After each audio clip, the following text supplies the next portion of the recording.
சயின்ஸை ப்ராக்டிக்கலாக கற்றுக்கிறதுக்கும் ட்ரெடிஷனாக புக்கை வச்சு மனப்பாடம் பண்ணி கற்றுக்கிறதுக்கும் என்ன வித்தியாசம் தெரியுமா? மனப்பாடம் பண்ணி கற்றுக்கிறது அப்படின்றது இந்த தெர்மோகோல் மாதிரி தான், ஈஸியாக காண போயிடும், எங்கே போச்சுனே தெரியாது. ஆனால் சயின்ஸை ப்ராக்டிக்கலாக கற்றுக்கிறது அப்படின்றது அவ்வளோ ஈஸியாக நம்மளை விட்டு போகாது.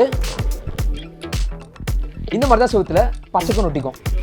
ஸோ உங்களோட பசங்க சயின்ஸை ப்ராக்டிக்கலாக கற்றுக்கிறாங்களா? அப்படி இல்லைனா அவங்களோட டைரக்ஷனை மாற்ற வேண்டிய நேரம் தான் இது. பார்த்தீங்களா, 30 செகண்டில் 3 சயின்ஸ் ஆக்டிவிட்டி நான் பண்ணிட்டேன். இப்போது எங்களோட உங்கள் பசங்களை 2 நாள் டைம் ஸ்பெண்ட் பண்ணால் எவ்வளோ விஷயத்தை கற்றுக்கலாம். சயின்ஸை பெரிய பெரிய சயின்ஸ் லேபில் தான் கற்றுக்கணுன்ற அவசியமே கிடையாது. உங்கள் வீட்டை சுற்றி இருக்கிற சின்ன சின்ன பொருட்கள் வச்சு சயின்ஸை ப்ராக்டிக்கலாக கற்றுக்கலாம். ஸோ சயின்ஸை ப்ராக்டிக்கலாகவும் அதுக்கு பின்னாடி இருக்க அப்ளிகேஷனை ஈஸியாக புரியறதுக்காக நாங்கள் உருவாக்குனது தான் DIY சயின்ஸ் ஒர்க் ஷாப். வெறும் 2 நாளில் 8 சயின்ஸ் எக்ஸ்பீரியன்ஸை லைவாக உங்கள் பசங்களை நான் செய்ய வைக்க போகிறோம். ஸோ இந்த ஆப்பர்ச்சுனிட்டி மிஸ் பண்ணிடாதீங்க. கீழே இருக்க டிஸ்கிரிப்ஷனில் லிங்கை கிளிக் பண்ணி ரெஜிஸ்டர் பண்ணிக்கோங்க.